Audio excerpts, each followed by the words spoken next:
The wind carried a low, mournful whistle across the cornfields as the last traces of daylight bled out behind the hills, leaving the farm steeped in the kind of stillness that made the skin crawl. Emily Rhodes, a 28-year-old journalist with a taste for the macabre, had driven 4 hours from Chicago to the small town of Hollow Creek to investigate a story no one wanted to talk about. Rumors of a scarecrow that came to life each October and exacted revenge on those who wronged it. She had heard about it in a late-night email from an anonymous sender. If you want the truth about Hollow Creek, go to the old Miller farm. Go at night. Bring a camera, but don't go alone. Emily, stubborn and curious by nature, had come alone. The road to the farm was a serpentine stretch of cracked asphalt lined with skeletal trees and fields of dry corn swaying like whispering ghosts. Her headlights carved narrow tunnels through the dark, catching glimpses of old barns, broken fences, and the occasional scarecrow, straw men with twisted smiles and hollow eyes that seemed to follow her car as she passed.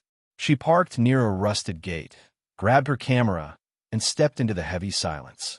The air was cold and smelled of rot and soil. Her boots crunched over brittle leaves as she made her way toward the farmhouse, its outline looming against the dark sky like a tombstone. Inside, the house was a mausoleum of dust and decay, wallpaper peeling, floorboards sagging, furniture draped in cobwebs. On a table in the corner, she found an old photo album. The pictures showed the Miller family, a father, mother, and young boy named Charlie. The last photo was strange. Charlie standing in a field beside a scarecrow that looked almost human. The eyes were glassy marbles, the grin sewn with black thread, and the hat shadowed its face just enough to seem alive. Scribbled in the margin beneath the photo were the words, "He's still here." A chill crawled down Emily's spine. She closed the book and stepped outside to the barn, flashlights slicing through the dark. The barn doors creaked as she pushed them open, revealing hay bales, broken tools, and hanging ropes swaying gently as if touched by invisible hands. The smell of mildew mixed with something coppery and wet. She moved deeper, her camera flashing occasionally, capturing brief bursts of clarity, the glint of a pitchfork, the torn sleeve of a shirt, a smear of something dark on the wall. Then she saw it. In the corner, slumped against the far wall, was a scarecrow. Its clothes were tattered, the straw inside damp and matted with something dark. The burlap sack that made its head had 2 black buttons for eyes and a wide grin stitched crudely across its face. It looked like it had been there for years, but the air around it felt wrong, charged, almost breathing. Emily raised her camera to take a photo, and in that instant, the scarecrow's head tilted slightly. She froze. Her flashlight flickered once, twice, then died, plunging her into darkness. The soft rustle of hay echoed behind her. When she turned, the scarecrow was gone. Panic surged through her veins. She stumbled toward the door, fumbling with her phone for light, but slipped from her hands and shattered on the floor. Then she heard it, a slow, deliberate scraping sound, like something dragging across wood.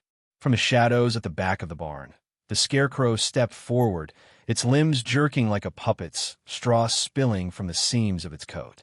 Its stitched grin gleamed faintly in the dark. Emily bolted outside, the cold air slapping her face as she sprinted toward the car. She could hear it behind her, the crunch of straw-stuffed feet, the rasp of its breath, the whisper of fabric against stalks.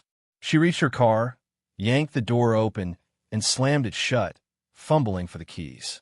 But before she could start the engine, a hand made of straw and sinew slammed against the window. The glass cracked. She screamed and ducked, hitting the horn. The sound blared into the night.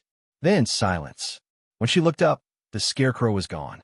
Shaking, she started the car and sped down the dirt road, dust spiraling in her headlights. Her mind raced. Was it real? Hallucination? Maybe the story had gotten under her skin. But when she glanced in the rearview mirror, her blood turned to ice. There, in the red glow of her taillights, stood the scarecrow, motionless in the middle of the road, its head tilted, watching her leave. She didn't stop driving until she reached the motel on the edge of town. The next morning, determined to prove she hadn't imagined it, she returned to the Miller farm in daylight. The barn was empty. The Scarecrow was gone. She found her broken phone, but the photos she'd taken were all corrupted, static, and distortion. That night, she met the town sheriff, an older man named Dugan, at the local diner. When she told him what she'd seen, his face went pale.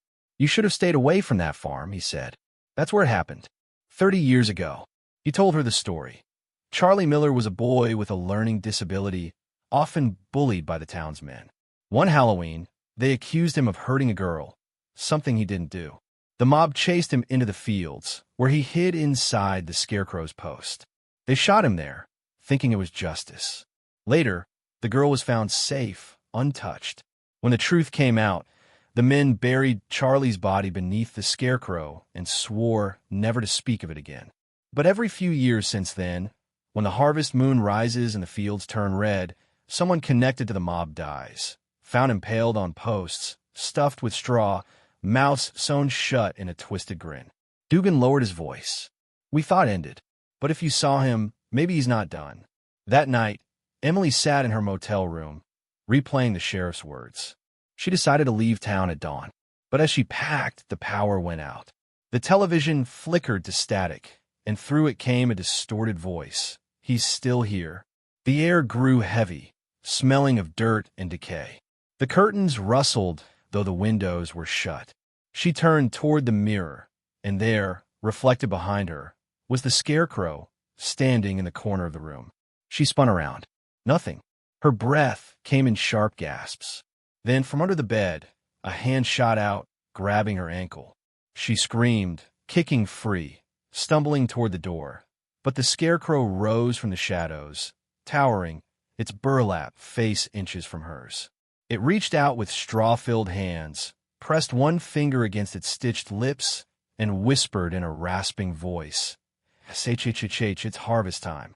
The motel clerk found her car still in the lot the next morning, keys on the seat, door open. The room was empty except for a single pile of straw in the center of the floor and a faint smear of blood leading to the window. A week later, locals noticed a new Scarecrow standing in the Miller field.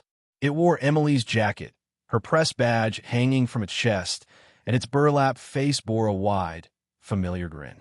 When the wind blew, some swore they could hear it whisper, "He's still here." And when the harvest moon rose again, the Scarecrow's head turned slowly toward the town.